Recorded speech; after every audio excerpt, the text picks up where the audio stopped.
Whoa, no, no, no, no, no, no.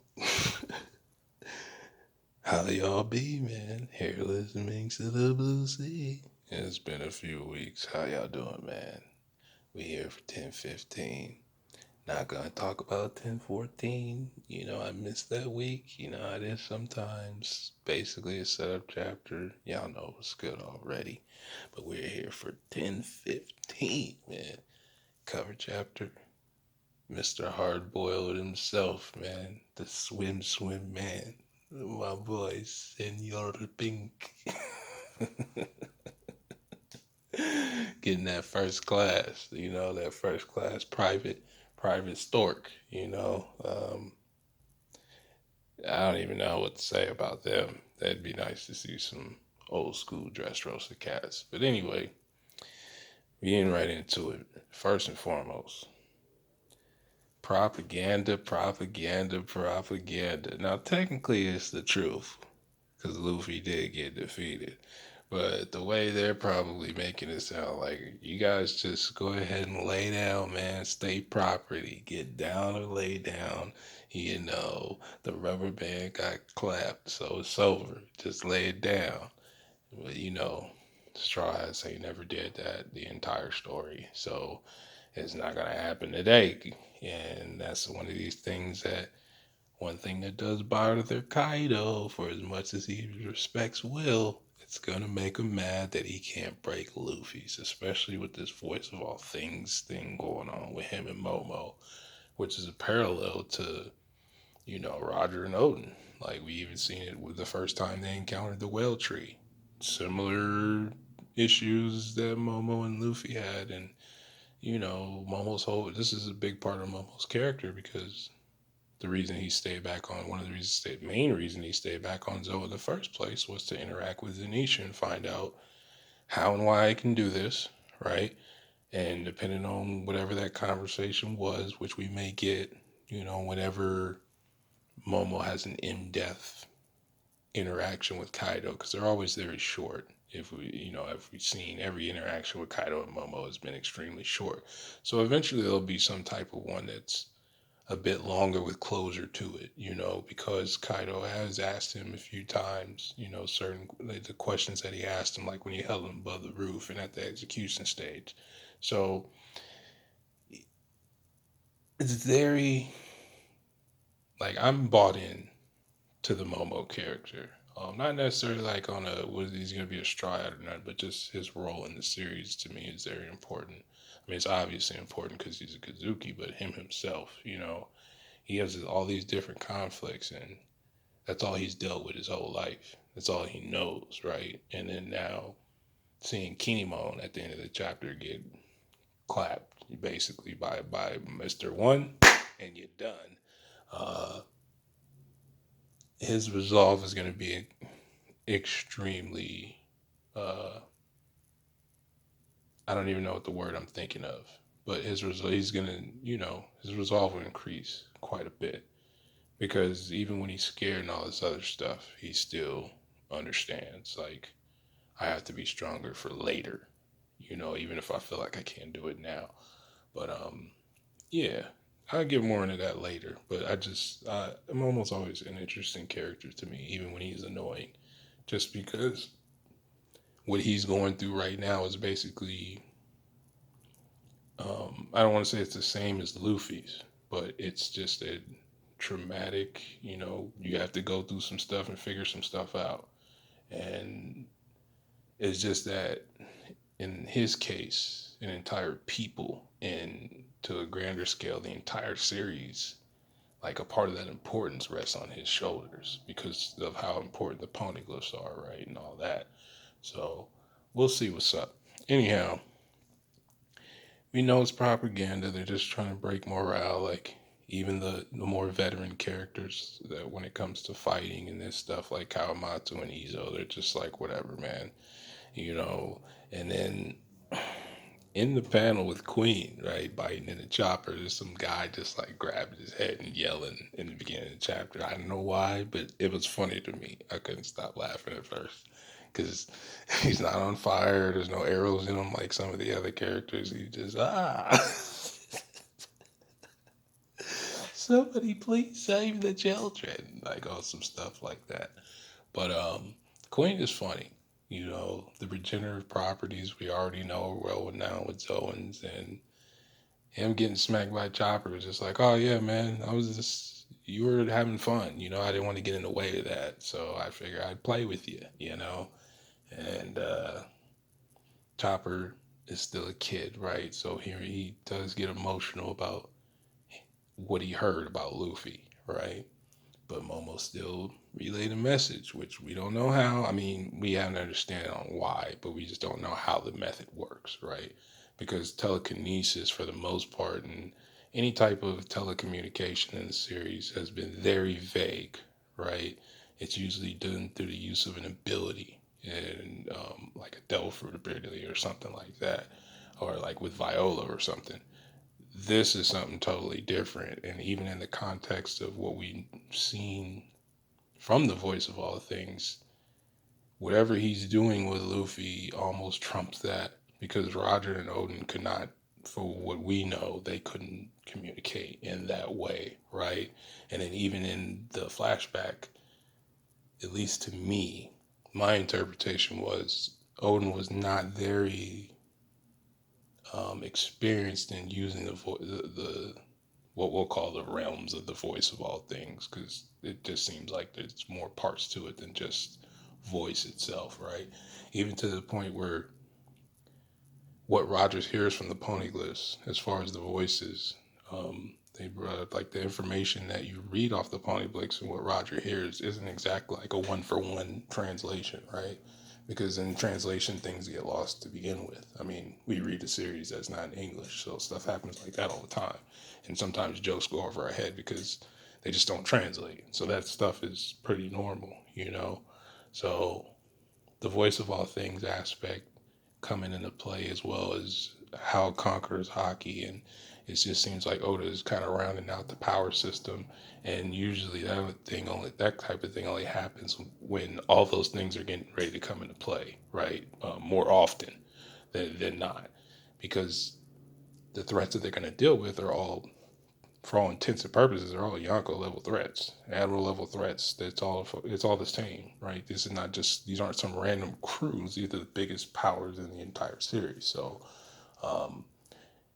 base Luffy and certain things, it's just not going to be a thing. It can't. It wouldn't make any sense. And Kaido just showed you that why it wouldn't make any sense, because his list of people that he mentioned that could fight him, and even putting Luffy on that list, when you look at those characters minus the Beck, you understand why, right? And it's just a different game at that level. It's just how it is. And even the one of the bystanders, the guy standing next to the monkey, he's like, "Look, these supernova aren't weak. I seen this with my own eyes. Kaido is just that dude, you know." But the more you hype somebody up, right, the better it is when they finally fall, as long as it's done in a way that's somewhat sensical. But I just found it. Um, I'm very invested into this part. I've liked Wano as it is, but I'm very invested in the Kaido relationships. Kaido's relationship with Momo, Kaido's relationship with Yamato, and his relationship with Big Mom, because that's a peer relationship in a sense, right, compared to the other ones. So, and then even his relationship with quote unquote humans, and what he thinks about how they view faith, and even in death, the stuff that they do, even tells Kinemon die like an honorable samurai. So even in his own mind, he has generalizations and biases about what people actually are, right? And behaviors, stuff like that. Where he's not like some Sigmund Freud dude, but he has his, views just like everyone else. And I like how they're getting expanded upon, and we're going to see a lot through him and Yamato, right?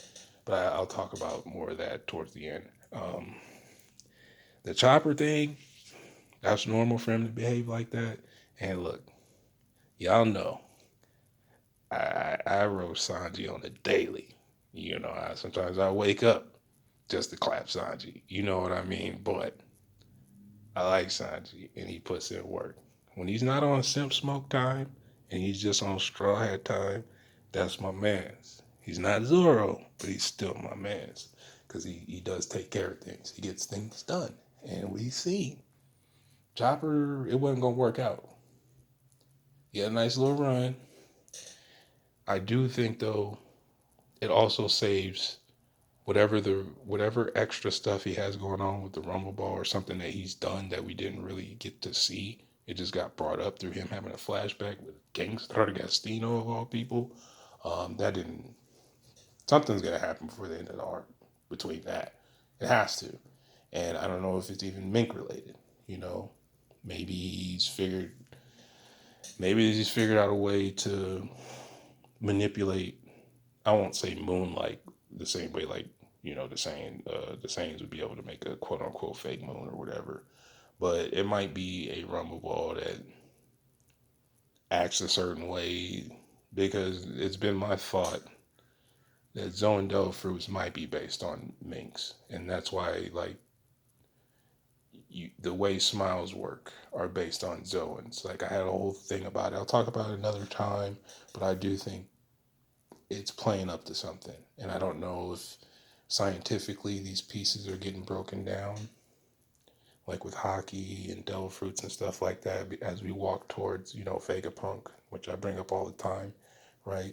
I don't know if this is just all those things are going to get tied up in a knot with him to begin with, because the way devil fruits function and the way hockey functions in Sea Stone, their interrelationship has to mean something, right? And he would be the character that we get that from. So this thing with him and Caesar, this Caesar flashback and bringing up the rumble balls and giantification and stuff like that, there might be something that Chopper did that we just didn't get to see yet, and we didn't need to because Sanji steps in, So it's like, oh, they're saving two things at one time. It is funny to me with Sanji. He looks like the OG in Nintendo 64 Smash Brother character. The way he carries around Zoro, it just reminds me of the mallet. And then he's hitting people, and Zoro's just chilling. That was funny to me. It's just funny. And with Luffy being knocked out and Zoro being knocked out simultaneously, it just seems like they're going to recover at the same time, around the same time. And Sanji even makes it a point like, oh, if he recovers, he'll be worth 10 men, that whole gag. And Zoro's not asleep, man. We see he's clapped, but he's not fully asleep. He has a response. That's my man, Zoro D. Sword. Southside Shimosuke Village. Yeah, you already know. I say it all the time. The senpai of the Santa Ryu. But yeah, Shandi's finna put in some work, man. And the Sanji fanish part of me wants to say that it's possible that he just might be able to fight Queen for quite some time without the raid suit, man. Because for as much as I joke about Sanji, we all know that he's stronger than where we put him at, like when we joke about him, right? I just assume that's a lot of us' mindset is just like a thing. And with him, with Oda finally showing hardening with Sanji in particular and Wano, I do think we're going to see some real cool stuff, man, that we didn't get to see from him and King because he was on, Soba Mass time, which I think that might come into the fight. I don't think he needs it to like hold Queen off and, go toe to toe to Queen. But if he was actually trying to knock Queen out and take Queen out of the fight, even permanently, he ain't doing it without the raid suit. I respect him a little bit more than that, but I do think he could. I think he's gonna put some work in. Depending on how much we see of that fight. I think Sanji's gonna do something. That's why we didn't see anything against Black Maria in the first place. The thing with King was just a little clash. This was the fight that everybody kind of wanted anyway. Now we're gonna get it, and then him calling them judges brat, for him if he finds out that Sanji D. Vinsmoke is also still the blackest. Oh boy. You know what I mean? Because he's one of the few people that knows who that family is and what they mean in their first. So I'm invested in that too. Even thinking back to you know, Big Mom, because it's not really a plot point of importance. Maybe it will be later, but Did the Vinsmoke ever take their clones back when when they left Whole Cake Island? Because remember when Sanji got beat up, right? When they jumped in, and you seen the clones that they were growing. That stuff was still sitting there. So it's not like they pack up the whole laboratory during the escape. You know what I mean? I think about little stuff like that sometimes, especially because Big Mom was after the technology in the first place. And if you think about it, she got it. We just don't know what's going to happen with it. So I bring this up because with Queen and these viruses and stuff like that, and the modifications that he's made to himself, similar to Frankie, it's even crazier with him because he has a devil fruit, right? Frankie has no devil fruit. He's just random cyborg X. This is something totally different. You know, being able to modify your body with technology and devil fruit, it just brings up memories of the Pacifista, right? And Vegapunk and that whole thing with Kuma. And are they able to harness fruit abilities and use them away from the user, so to speak?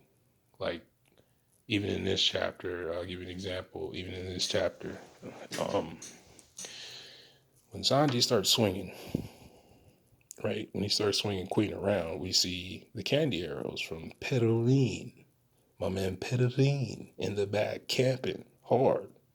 You know, 360 no scope and all of that. We're just gonna fire all the arrows into the air. The first thing I thought about, I was like, oh, those are gonna come down with hockey on them. A lot of people are gonna die, you know, but they didn't. But remember back, you know, this is the difference. Like, Sparrow's candy is hard. Pause. It's durable candy. We've seen how durable it is.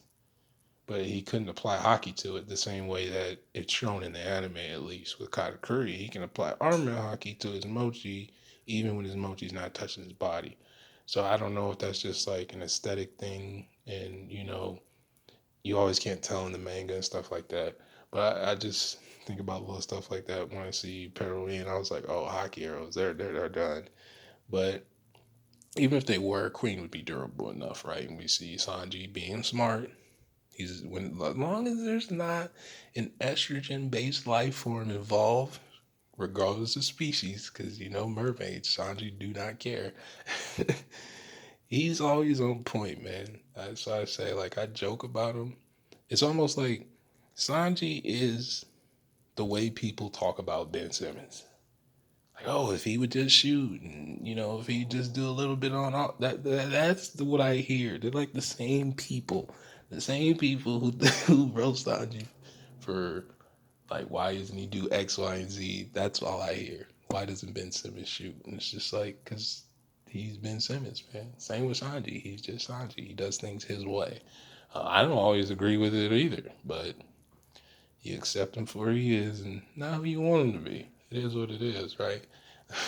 Kaido is a drunk and Big Mom is everything. So, but we still like him, right? But yeah, I was just thinking about a bunch of crazy Yonko stuff.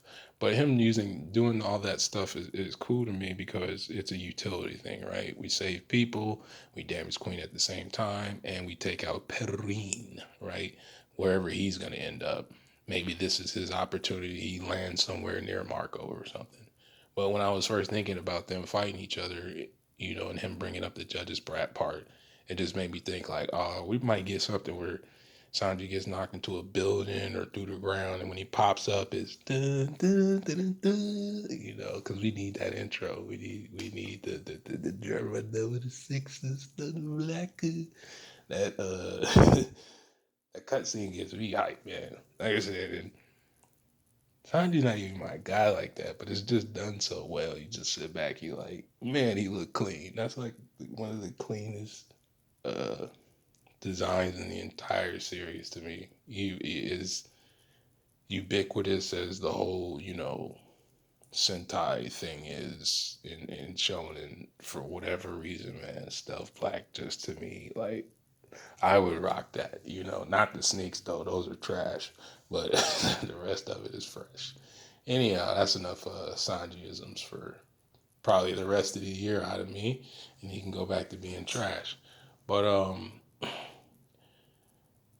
what was I saying about? Oh, what my the reason why I was bringing up the thing with Sanjay is just because we've been wanting to see him fight, and I just think that's what's going to happen now. We're going to get an actual fight with him, and then even some of the background characters, right? We see that who's who in one of the little panel background scenes. Once we meet up with Kid and Law and Big Mom, their scenes have Fukuro Kujo versus Raizo. Because I think in the anime, they're going to extend all these at least a little bit so we can see what exactly happened. There's been a lot of that this arc particular, right?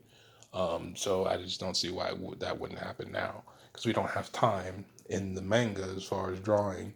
You just don't have time for all that. It's just it is what it is. But it's who's not in zone form no more. At least I don't think he didn't. He looked normal. So Jinbei must have washed him up a little bit down there. And cats is afraid of water. And he has devil fruit. So there's no telling what kind of fisherman karate he came up with down there. But Jinbei looked a little scuffed up, but he looked fine to me. Jimbo that dude too. Jimbowski, man. But yeah, I want to see that, and I want to see Fukuro Kujo versus Raizo. We don't need Flying Thunder God or Edo Tensei or nothing like that.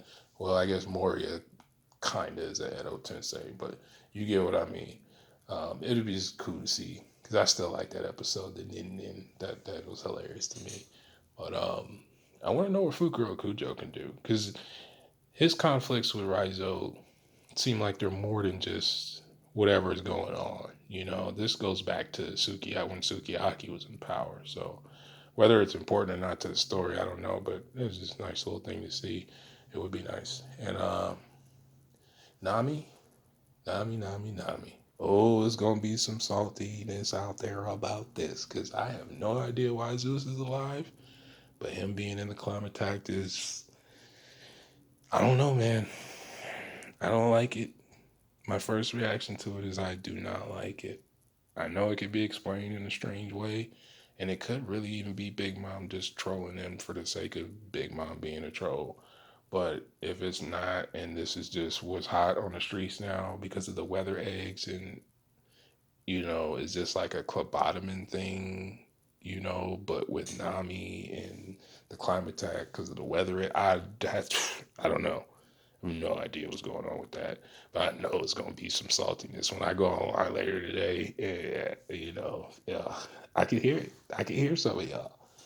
I can just hear it. But I will ride with y'all on the fact that if it's going cut and dry, like the most shonen way that you could think of for this Nami's climate tech thing to work, I do agree with y'all that that's trash. If it is that way, if it's just that cut and dry, that's trash. But if there's something else to it that makes sense, like I said, the Clobotomin in souls in this series, even not regarding to Big Mom or Brooke, the soul and essence aspect of the series is not really that new. I just want to see how it's done. I'm gonna give the benefit to the doubt of the doubt, but take it at face value. This trash, man. Let's just keep it a buck being bizzle. That's not good for this. But I don't think it's gonna get left like that. And then finally, man, we get to my man. One clap Kaido. Y'all already know. Y'all already know. I call him one clap Kaido because it's what? One and you're done, son. That's it. When Luffy first got smacked off the roof, a lot of us came to the conclusion it may be Yamato to save him. Now, that wasn't really the case at this point, but based on where the locations of where Yamato was during this time period, we kept getting updated on Yamato's position in particular.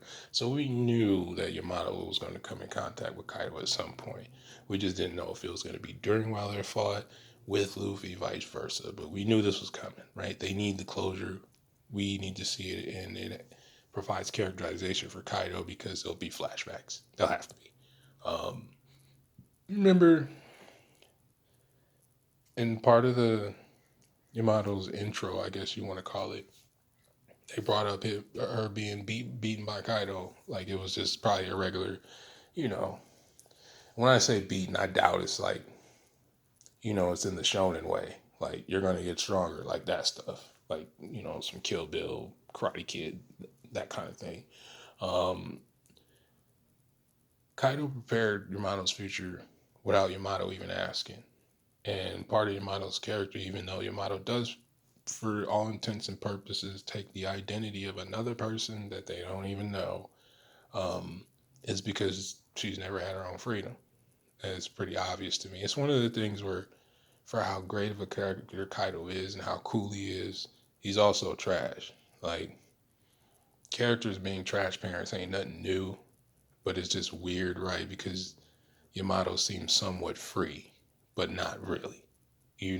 Similar to Odin. So I was like, it makes sense why Yamato identified with Odin quite a bit. Probably because when Kaido decided that he was going to start gathering resources and, this war thing, right? And being king of the beasts and all that, he had a place for Yamato doing something, ruling Wano. So it's like, you planned your kid's life out for him. That's mad trash. And I don't mean in a good way. Like, oh, hey, we're gonna make sure you have work ethic. Even if we're even rich parents make their kids work. Not all of them just give their kids stuff, right? So I have no issues with Kaido giving his child adversity. I have issues with whatever the way it was done, which makes him trash by default, in a way. Like the way Garp would do, fine, that's fine. But we know how Kaido is. We might not know everything about him, but we know, right?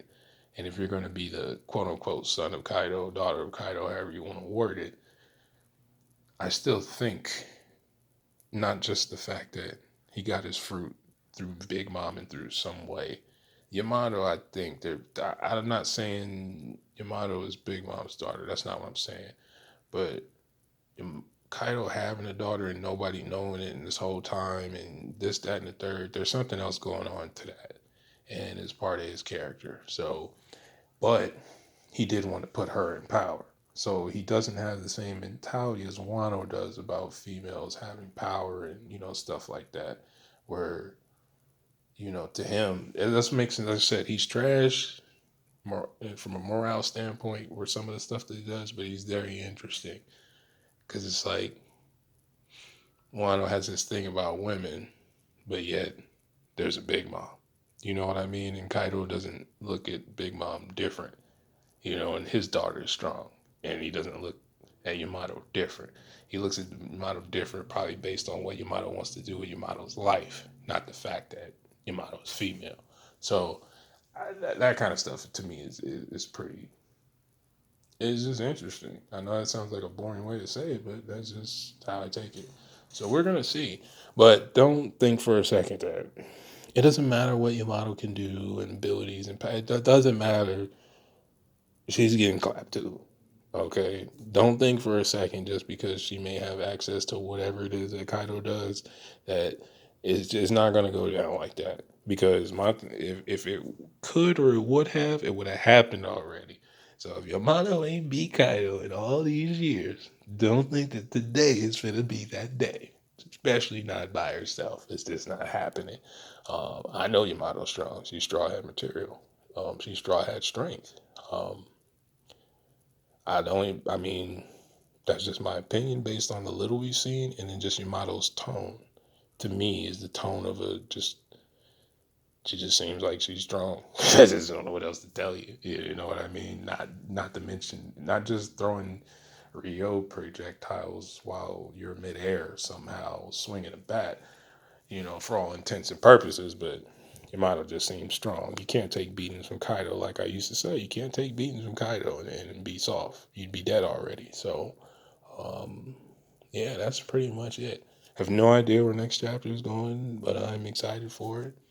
We had interaction with, we've seen like 15 different characters, and even though you only seen them for a panel, all of it had some sort of impact because it made you cognizant of what the plot points are and, keeping up with stuff. So it didn't really feel all confusing, even because they all have something different to do. And some of them are fighting, some of them are trying to figure out plans. You see Marco, we seen Peril Sparrow, we seen Big Mom, we seen Eustace Kid. We didn't see Killer and Bezel Hawkins. We didn't see those two, but we got Law. We know where Law's submarine is. Getting Luffy. Don't know how that's going to work for later. Chopper's going to take Zoro to recover somewhere, more than likely. The Scabbards are mostly probably dead, right? You know what I mean? Shinobu's on the run. Kaido could fly. He could just jump off Onigashima if he wanted to, and just go to where Shinobu's at. But he didn't. So we're gonna see what the closure is, if there is any closure. If we get the whole thing, we may cut to something else, but I don't really have any predictions about any of that stuff. That's just all I can really think of. I want to talk about, but it won't be in this video because, yeah, Yamato and Momo and those two in particular, the effect I think they're going to have on the series is going to be for the rest of the series, whether they're main characters or not, due to how important Wano is in the first place and Zunisha's orders, like I brought up before, and stuff like that. So that's about it. Appreciate y'all chilling for a few. Y'all enjoy y'all weekend. I'll see y'all around. If not here, more than likely online. Because as soon as I'm done posting, it's time to see what everybody has got to say today. Y'all be easy. Peace.